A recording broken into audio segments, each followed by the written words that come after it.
नमस्कार मित्रांनो, daily current अफेअर्सच्या टॉपिकमध्ये आपल्या सर्वांचं स्वागत आहे. जगात मागील काही दशकाच्या तुलनेत मिथेन गॅसच्या उत्सर्जनात अधिक वाढ झालेली आहे. हा टॉपिक सध्या न्यूजमध्ये का बरं आहे? तर वैज्ञानिकांची आंतरराष्ट्रीय टीम तिने एक अभ्यास केलेला आहे, त्यातून हा निष्कर्ष त्यांनी काढलेला आहे. त्यांच्या निष्कर्षात काय निघाले तेच आपण या व्हिडिओमध्ये आता बघणार आहे. सर्वात आधी तर आपण मिथेनला समजून घेऊ.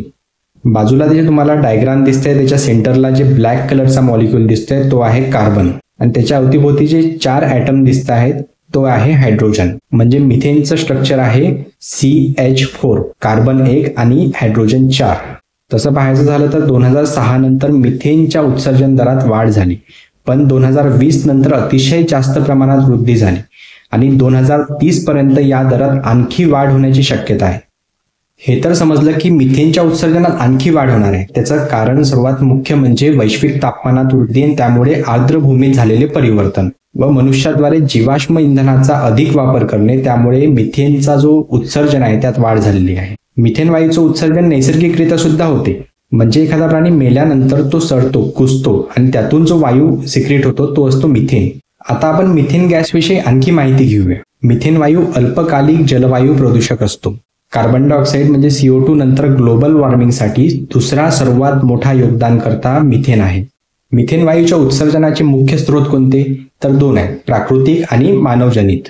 प्राकृतिकमध्ये आर्द्रभूमी 30% योगदान देते. त्यानंतर वनाग्नी, बायोमास दहन, पर्माफ्रॉस्ट आणि महासागर सुद्धा याच्यामध्ये योगदान देते, मिथेन वायूचं सिक्रेशन करते. मानवजनितमध्ये कृषी, तांदूळ शेती, शेणखत, जीवाश्म इंधन निष्कर्षण याद्वारे सुद्धा मिथेन वायूचं उत्सर्जन होते.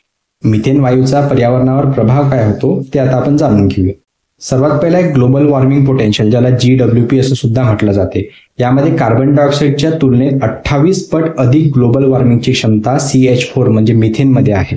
ग्लोबल वॉर्मिंग पोटेन्शियल म्हणजे असे कुठले घटक आहेत की ज्यामुळे ग्लोबल वॉर्मिंग होऊ शकते.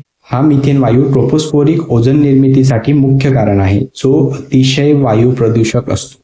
तुम्हाला जर हा व्हिडिओ आवडला असेल तर या व्हिडिओला लाईक करा, या व्हिडिओला शेअर करा आणि आपल्या या चॅनलला सबस्क्राईब करा.